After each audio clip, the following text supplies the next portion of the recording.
मैं ममता Maheshwari social science की teacher हूँ। आज इस वीडियो में आप सभी का स्वागत करती हूँ मेरे स्टडी कॉर्नर चैनल में। और आज हम इस वीडियो में दिल्ली से प्रोवाइड वर्कशीट करेंगे, जो वर्कशीट नंबर 36 होगी।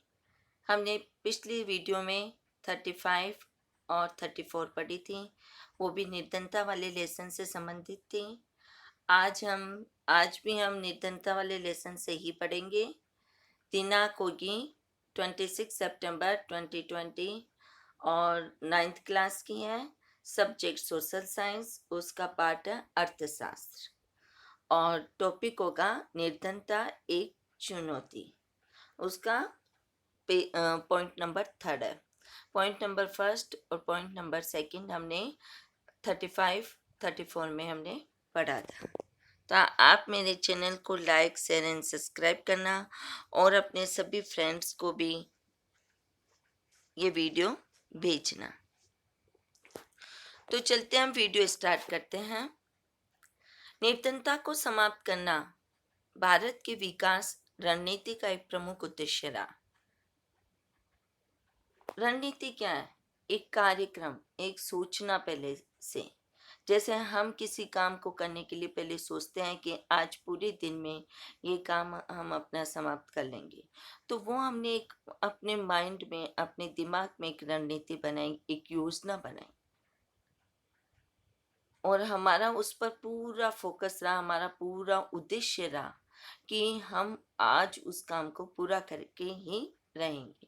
उसी तरह भारत के विकास की एक रणनीति रही कि सबसे पहले हम निर्धनता को समाप्त करेंगे।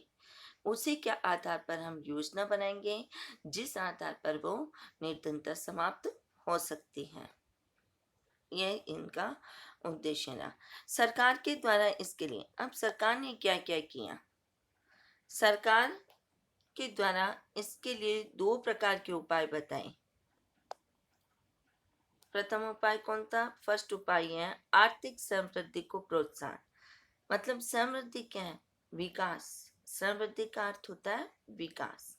आर्थिक विकास को उन्होंने प्रोत्साहन दिया कि हम नए नए उद्योग स्थापित करें, नई नई योजनाओं को विकास करें, जिससे आर्थिक समृद्धि, आर्थिक विकास को प्रोत्साहन मिले और दूसरे देशों से हमें माल को आयात करना कम पड़े।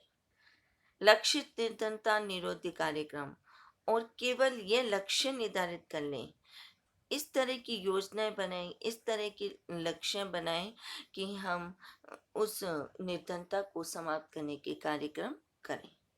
इसलिए दूसरा पॉइंट है लक्ष्य निर्धारित निरोधी कार्यक्रम। 1980 के दशक से प्रारंभ 1980 के दशक से आरंभ तक 30 वर्ष की अवधि के दौरान प्रति व्यक्ति आय में कोई वृद्धि नहीं हुई। 1980 1980 के दशक के आरंभ, जब से देश आजाद हुआ था, वहां से लेकर 1980 के दशक तक इन 30 वर्षों में किसी भी व्यक्ति की आय में कोई वृद्धि नहीं हुई। 1950 1950 के दशक से 1980 के दशक के आरंभ तक निर्धनता कितने प्रतिशत बनी रही? 45%, 45% थी। उस समय देख लो, 1950 से लेकर 1980 के दशक तक निर्धनता 45% बनी रही थी। 1980 के दशक से भारत की आर्थिक समृद्धि दर विश्व में सबसे अधिक तेजी से बढ़ने वाले देशों में से एक थी। धीरे धीरे 1980 में भारत ने विकास करना प्रारंभ कर दिया, अपनी आर्थिक समृद्धि में विकास करना प्रारंभ कर दिया था। आर्थिक सम जिससे विश्व के जितने भी देश हैं, उसमें सबसे ज्यादा विकास की दर, सबसे ज्यादा प्रोग्रेस किसमें हुई थी? भारत देश में हुई थी। विकास की उच्च दर ने निर्धनता को कम करने में एक महत्वपूर्ण भूमिका निभाई है। सही में कि विकास जितना हम आगे बढ़ने लगे, जितने हमारे उद्योग में विकास हुआ तो उतना ही हमारे आर्थिक समृद्धि में भी विकास हुआ, रोजगार मिला लोगों को। और जैसे ही उनको रोजगार मिला, उनकी निर्धनता कम होने लगी, तो ये एक महत्वपूर्ण भूमिका निभाई। आर्थिक समृद्धि का मतलब होता है विकास, ये मैंने आपको बताया। और निर्धनता उन्मूलन के बीच एक गहरा संबंध है। आर्थिक समृद्धि और निर्धनता के बीच, किसके बीच?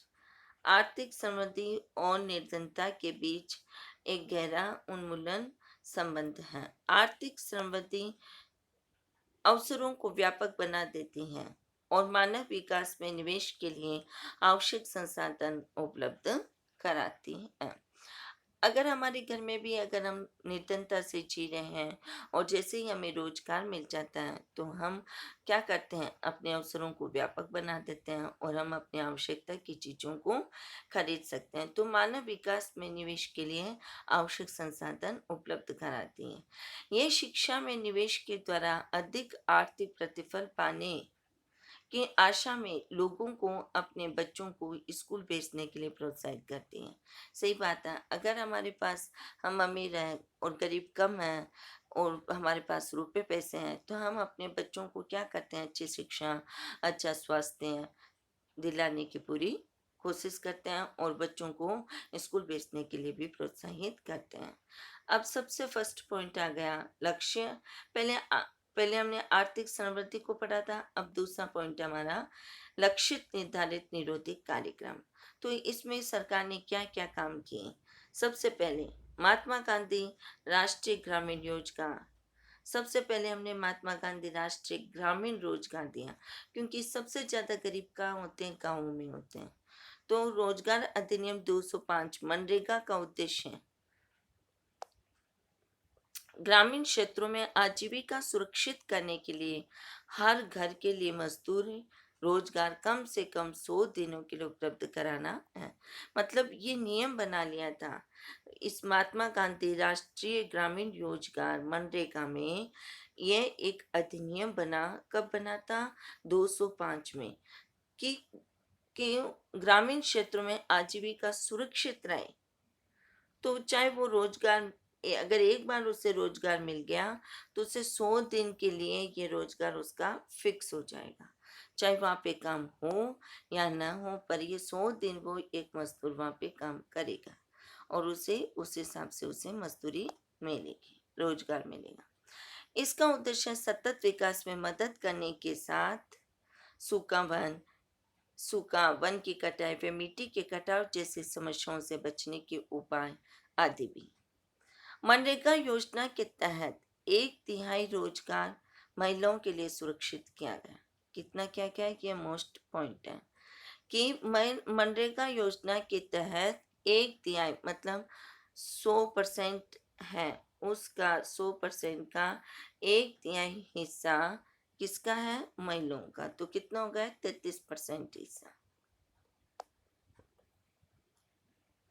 मार्च 2018 में विभिन्न राज्यों में अकुशल श्रमिकों के लिए मजदूरी दर संशोधित कर रुपए 168 से लेकर 281 प्रतिदिन तक तय की गई। मतलब पहले क्या था कि 2018 में ये नियम बनाया कि विभिन्न राज्यों में अकुशल श्रमिक, अकुशल का मतलब क्या होता है? जो कम पढ़े लिखे होते हैं, जिनमें काम करने की कुशलता कम होती है, तो उन मजदूरों की दर में भी संशोधित किया गया। संशोधित किया गया मतलब उनको परिवर्तन किया गया कि उनके रुपए में भी 168 से लेकर, पहले उनके कितने थे? पहले उनके थे 168 रुपए थे और अब उनके कितने बन गए? 281 प्रतिदिन की तय से तय की गई। इसके लिए केंद्र सरकार और राज्य सरकार रोजगार गारंटी योजना, अब दूसरा पॉइंट आ गया, रोजगार गारंटी योजना कोष की स्थापना करेगी। केंद्र सरकार भी करेगी और राज्य सरकार, दोनों सरकारों ने रोजगार गारंटी कोष की स्थापना की। इस योजना के अंतर्गत या इस कार्यक्रम के अंतर्गत अगर आवेदक को 15 दिन के अंदर को रोजगार उपलब्ध नहीं कराया गया तो वह दैनिक बेरोजगार भत्ते का हकदार होगा। यह भी चलता है। अगर 15 दिन के अंदर अंदर उस मजदूर को मजदूरी नहीं मिलती है तो उसको क्या दिया जाएगा, सरकार की तरफ से या राज्य सरकार, केंद्र सरकार दोनों की तरफ से एक दैनिक एक दैनिक बेरोजगारी भत्ता दिया जाएगा। कितना दिया जाएगा बेरोजगारी भत्ता? 281। अब तीसरी योजना आई राष्ट्रीय काम के बदले अनाज कार्यक्रम। पहली थी महात्मा गांधी, दूसरी थी कौन सी थी, रोजगार गारंटी कोष, और तीसरी कौन सी है, राष्ट्रीय काम के बदले अनाज। मतलब आप काम करो तो आपको रुपए पैसे नहीं मिलेंगे बल्कि अनाज मिलेगा, उनके बदले आपको खाने की चीजें मिलेगी, खाद्य सामग्री मिलेगी। तो उन सभी ग्रामीण निर्धनों के लिए है जिन्होंने मजदूरी पर रोजगार की आवश्यकता है और जो अकुशल शारीरिक काम करने के इच्छुक हैं और जिनका शरीर काम करने के लिए तैयार नहीं है तो उनके लिए वो भूखे रहते हैं। तो सरकार ने क्या किया, एक राष्ट्रीय काम के बदले अनाज की योजना प्रारंभ की। अब पॉइंट नंबर आता है कि 1993 में शुरू की गई प्रधानमंत्री रोजगार योजना का उद्देश्य ग्रामीण क्षेत्रों में और छोटे शहरों में, कहाँ पे, ग्रामीण क्षेत्रों में और उससे भी छोटे छोटे कस्बों में शिक्षित बेरोजगार युवाओं के लिए स्वरोजगार के अवसर उत्पन्न कराना। जो पढ़ते हैं, जैसे बहुत सारे बच्चे हैं बीएड कर लेते हैं लेकिन उनको नौकरी नहीं मिल पाती हैं, और भी अच्छे अच्छे कोर्स कर लेते हैं लेकिन उनको रोजगार के अवसर नहीं प्राप्त होते हैं। तो 1993 में प्रधानमंत्री रोजगार योजना में इसके अंतर्गत ये शामिल किया गया कि जो युवा शिक्षित होंगे उन्हें रोजगार के अवसर उपलब्ध कराए जाएंगे।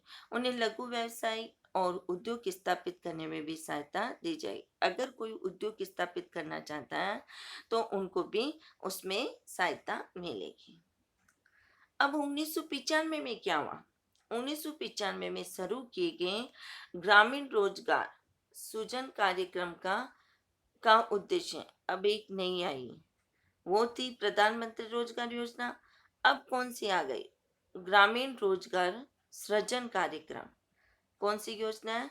ग्रामीण रोजगार सृजन, सृजन यानी उसका विकास करना, रोजगार के अवसर ज्यादा उपलब्ध कराना। तो इसका उद्देश्य भी ग्रामीण क्षेत्रों और छोटे शहरों के स्वरोजगार के अवसर सर्जित करना या उपलब्ध कराना। अब हमारे पास आती है नेक्स्ट स्वर्ण जयंती ग्राम स्वरोजगार योजना। तो पहली कौन सी थी? महात्मा गांधी। दूसरी कौन थी? ये रोजगार गारंटी कोष। तीसरी राष्ट्रीय काम के बदले अनाज कार्यक्रम। और फोर्थ थी ग्रामीण रोजगार सृजन। फिफ्थ थी प्रधानमंत्री रोजगार योजना। अब हम 6 पढ़ रहे हैं। स्वर्ण जयंती ग्राम स्वरोजगार योजना का आरंभ 1999 में किया गया। कब किया गया? ये बहुत बार पूछा जाता है कि स्वर्ण जयंती ग्राम स्वरोजगार योजना 1999 में प्रारंभ की गई। इस कार्यक्रम का उद्देश्य सहायता प्राप्त निर्धन परिवारों को स्व सहायता समूह में संगठित कर बैंक ऋण और सरकारी सहायकी के संयोजन द्वारा निर्धारित रेखा से ऊपर लाना है। इस कार्यक्रम के उद्देश्य, मतलब इस रोजगार का ये मतलब था, इस कार्यक्रम योजना का, कि जितने भी सहायता प्राप्त निर्धन परिवार हैं उनको क्या किया जाए, उनको संगठित करें और एक समूह में संगठित करें और उनको बैंक से ऋण भी दे सकते हैं या सरकारी सहायक जो सरकार से सहमति प्राप्त संस्था होती हैं वो भी एक ऋण की सुविधा उपलब्ध करा सकते हैं जिससे निर्धनता से ऊपर उनको लाया जा सके। अब आती है प्रधानमंत्री ग्रामोदय योजना। अब उसके बाद देखो सब योजना पड़ी, अब ये 2 योजना और है। प्रधानमंत्री ग्रामोदय योजना के अंतर्गत प्राथमिक स्वास्थ्य मतलब स्वास्थ्य कैसा होना चाहिए उसमें सबसे प्रथम बात की गई है। और उसके बाद शिक्षा, उसके बाद आश्रय, उसके बाद पेयजल, पेयजल का मतलब पानी, और ग्रामीण बिजली, विद्युतीकरण का मतलब बिजली जैसी मूल सुविधाएं राज्यों को अतिरिक्त केंद्रीय सहायता प्रदान की जाती है। मतलब राज्य सरकार उसको केंद्र से सहायता लेकर और गांवों में इस तरह वो सब सुविधाएं प्रदान करती हैं। अब है अंत्योदय अन्न योजना, कि अत्यंत निर्धन परिवार के लोग होते हैं, उनके लिए ये योजना उपलब्ध होती है। जो फुटपाथ पर रहते हैं, जिनका अपना कोई मकान नहीं होता, उनके लिए ये योजना प्रारंभ की गई है कि अंत्योदय अन्न योजना, उनको अन्न खाने की वस्तुएं उपलब्ध कराई जाए। अब भावी चुनौतियां, भारत में निर्धनता में निश्चित रूप से गिरावट आई है। ऐसे धीरे धीरे ये योजना प्रारंभ हुई तो इसमें निश्चित रूप से गिरावट आनी, जो 45% थी, अब वो बहुत कम होने लगी। लेकिन प्रगति के बावजूद निर्धनता उन्मूलन भारत की एक सबसे बाध्यकारी चुनौती है। वो तो है ही है कि निर्धनता में, जब तक हम निर्धनता गरीबी को दूर नहीं करेंगे, तब तक भारत का पूर्णतः विकास नहीं हो पाएगा। तो ग्रामीण और शहरी क्षेत्रों और विभिन्न राज्यों में निर्धनता में व्यापक असमानता है। आर्थिक भारत में निर्धनता में निश्चित रूप से गिरावट आई, लेकिन प्रगति के बावजूद निर्धनता उन्मूलन भारत की एक सबसे बाध्यकारी मतलब एक कष्टदायक चुनौती है। ग्रामीण और शहरी क्षेत्रों में और विभिन्न राज्यों में निर्धनता में व्यापक असमानता है।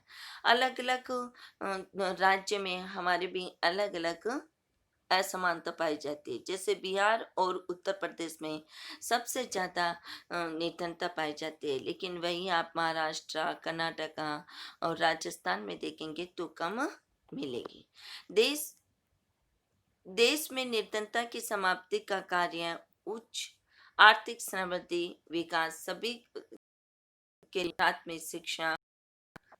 अब हमने क्या क्या काम किए कि जैसे हमारी निर्धनता देश से समाप्त हो सके, तो हमने उच्च शिक्षा प्रारंभ की, उच्च आर्थिक विकास किया, और शिक्षा भी निशुल्क की। आप भी सभी जानते होंगे कि फर्स्ट क्लास से लेकर 8 तक का बच्चा निशुल्क शिक्षा प्राप्त करता है। और जनसंख्या वृद्धि में भी गिरावट, महिलाओं और समाज के आर्थिक रूप से कमजोर वर्गों के बढ़ते सशक्तिकरण के द्वारा ही ये संभव हो सका। निर्धनता का अर्थ जीवन निर्वाह के न्यूनतम स्तर की अपेक्षा उचित स्तर के रूप में हो, कि जीवन निर्वाह जो है हमारा वो न्यूनतम स्तर न रहे, बल्कि धीरे धीरे हमारा विकास हो और उच्च स्तर पर हो जाए। निर्धनता की अवधारणा का विस्तार मानव निर्धनता तक कर देना चाहिए। निर्धनता की अवधारणा का विस्तार, कि मानव की निर्धनता, मानव की गरीबी को दूर कर देना चाहिए। हो सकता है कि बड़ी संख्या में लोग अपना भोजन जुटाने में असमर्थ हों, लेकिन क्या उनके पास शिक्षा है, घर है, स्वास्थ्य सेवा की सुविधा है, रोजगार की सुरक्षा है, आत्मविश्वास है और सम्मान है?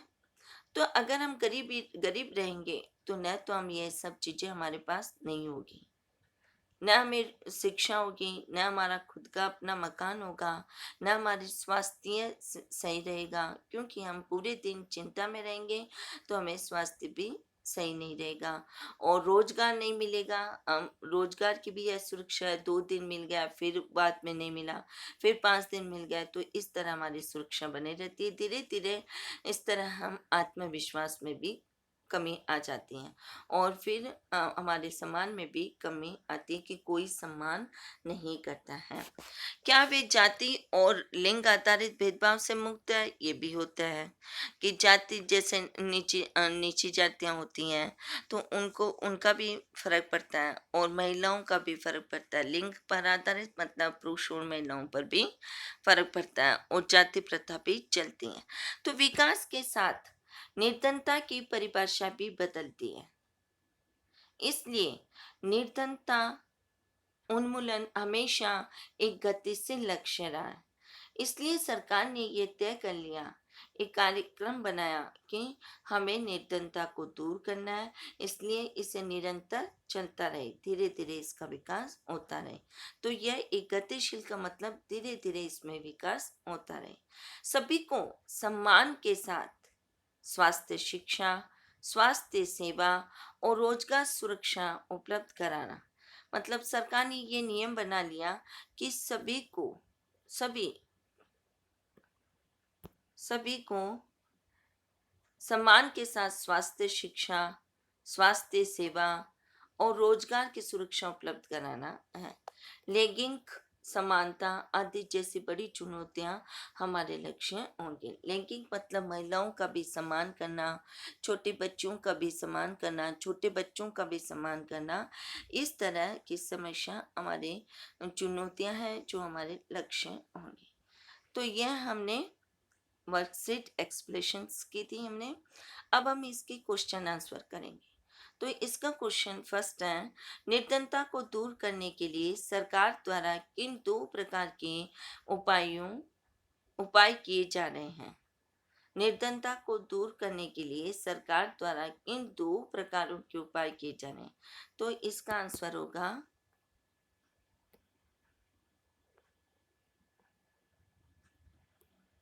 देखो, इसका आंसर है, निर्धनता को समाप्त करने के लिए भारत सरकार द्वारा चलाए जा रहे भारत सरकार द्वारा चलाए जा रहे दो प्रकार के कार्यक्रम निम्नलिखित है। फर्स्ट कार्यक्रम हमने पढ़ा था वर्कशीट में, आर्थिक समृद्धि को प्रोत्साहन। दूसरा था लक्षित निर्धनता निरोधी कार्यक्रम।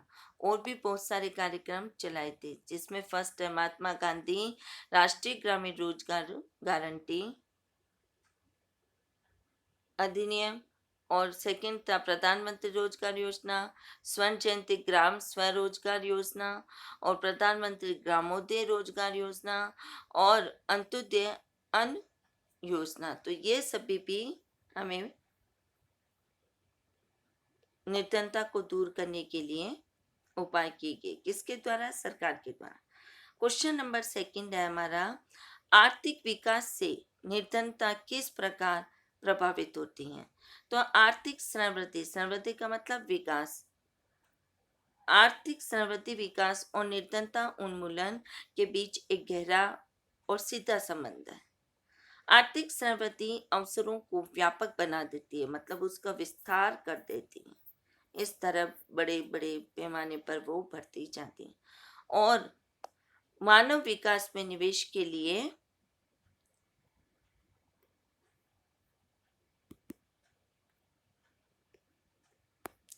मानव विकास के निवेश के लिए आवश्यक संसाधन उपलब्ध कराती है। आवश्यक संसाधन उपलब्ध कराती है। शिक्षा में निवेश के द्वारा अधिक आर्थिक प्रतिफल पाने की आशा में लोगों को अपने बच्चों को स्कूल भेजने के लिए प्रोत्साहित करती है। जब किसी देश की आर्थिक स्थिति में सुधार आएगा तो ये उसकी निर्धनता स्वतः ही कम होने प्रारंभ हो जाएगी, क्योंकि लोगों को रोजगार के अवसर प्राप्त होंगे। अब हम पढ़ेंगे क्वेश्चन नंबर थर्ड, मनरेगा कार्यक्रम के क्या क्या उद्देश्य हैं? तो मनरेगा कार्यक्रम के, देखो, फर्स्ट उद्देश्य, महात्मा गांधी राष्ट्रीय ग्रामीण रोजगार अधिनियम कब प्रारंभ हुआ? 1905 में। मनरेगा का उद्देश्य ग्रामीण क्षेत्रों में आजीविका आजीविका सुरक्षित करने के लिए हर घर के लिए मजदूरी रोजगार कम से कम 100 दिनों के लिए उपलब्ध हो। हर घर के लिए जो मजदूर इंसान है उनके लिए मजदूरी रोजगार कम से कम 100 दिन के लिए उपलब्ध हो। इसका उद्देश्य सतत विकास में मदद करने के साथ सूखा, वन की कटाई या मिट्टी के कटाव जैसे समस्याओं से बचने के उपाय आदि भी हैं। जैसे हम किसान कोई खेती करता है तो सूखा पड़ जाता है, अकाल पड़ जाता है और कभी बहुत ज़्यादा बारिश हो जाती है तो गीला हो जाता है। तो इस तरह वो अपना विकास नहीं कर पाता और निर्धनता की श्रेणी में आ जाता है। और वनों की कटाई या मिट्टी के कटाव, जैसे वन की ज़्यादा हम कटाई करेंगे या मिट्टी का कटाव कम होगा तो बाढ़ की आशंका ज़्यादा होगी, जिससे भी हमारी खेती का विकास नहीं हो पाएगा। तो इस तरह की समस्याओं से बचने के उपाय भी किए गए हैं। मनरेगा योजना के तहत 1/3 रोजगार महिलाओं के लिए सुरक्षित किया गया है। अब पॉइंट आता है, मार्च 2018 में विभिन्न राज्यों में अकुशल श्रमिकों के लिए मजदूरी दर संशोधित कर रुपए 168 से लेकर कितने बढ़ा दी गई थे, 281 प्रतिदिन तक की तय की गई। क्वेश्चन नंबर 4, युवाओं के लिए स्वरोजगार योजना से क्या लाभ हो सकता है? आंसर होगा 1993 1993 में शुरू की गई प्रधानमंत्री रोजगार योजना का उद्देश्य ग्रामीण और शहरी क्षेत्रों और छोटे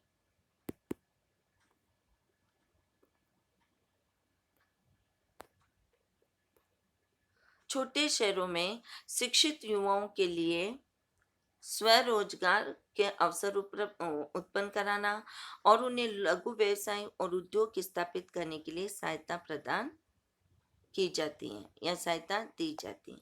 क्वेश्चन नंबर 5, आपके विचार में निर्धनता दूर करने के लिए क्या काम किए जा सकते हैं?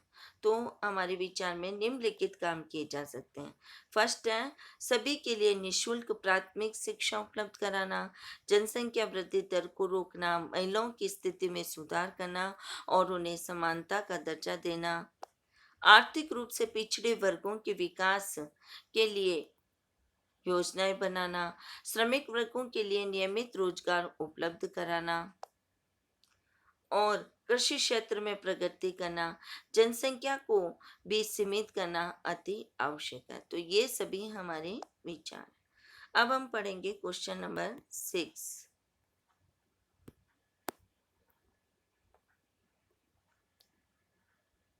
क्वेश्चन नंबर 6 है, भोजन और आवास जुटाने के साथ साथ किसी व्यक्ति के जीवन में अन्य किन किन आवश्यकताओं को आप महत्व देंगे और क्यों? तो ये देखो, इसका आंसर है, भोजन और आवास जुटाने के साथ साथ किसी व्यक्ति के जीवन में उनका कई आवश्यक उनका जीवन में अन्य कई आवश्यकताएं होती हैं। मनुष्य के लिए मात्र भोजन ही आवश्यक नहीं है, वरन उसका विकास के लिए भी विभिन्न आवश्यकताएं होती हैं, जैसे कि शिक्षा, स्वास्थ्य सुविधाएं, रोजगार की सुरक्षा, आत्मविश्वास, सम्मान और तथा समानता आदि। एक व्यक्ति के लिए भोजन से भी महत्वपूर्ण सम्मान पूर्वक जीवन यापन करना होता है। इसलिए किसी भी व्यक्ति के साथ धर्म, जाति,